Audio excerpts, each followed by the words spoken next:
Dispar Ambon persiapkan negeri Rutong ikut API Award Kemenparekraf.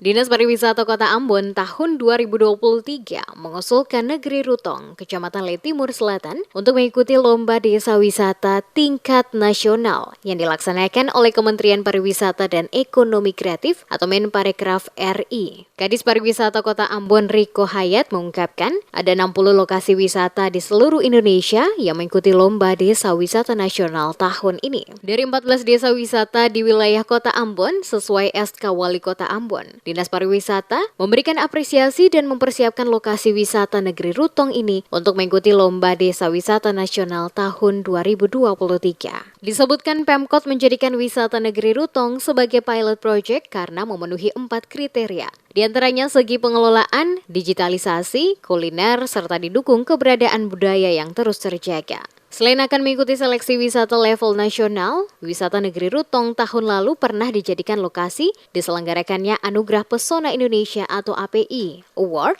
dan juga meraih penghargaan Desa Adat Pertama.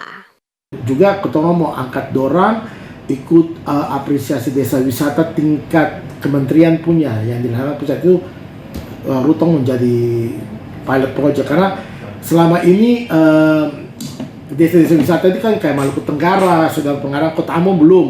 Di tahun 2023 ini kita mempersiapkan Rutong ini. Makanya kemarin 2 tahun sebelum COVID itu kita bikin kapasitas building untuk mempersiapkan pengelolaan desa wisata melalui BUMDes. Riko menambahkan selain lokasi wisata negeri Rutong, tidak menutup kemungkinan lokasi wisata lain yang ada di wilayah Kota Ambon akan mengikuti lomba tingkat nasional. Dinas Pariwisata katanya akan menentukan lokasi lain seperti Latu Halat dan Laha sebagai lokasi penyelenggara Anugerah Pesona Indonesia Award. Selain itu tidak menutup kemungkinan lokasi wisata ini juga akan mengikuti lomba desa wisata tingkat Kementerian Pariwisata.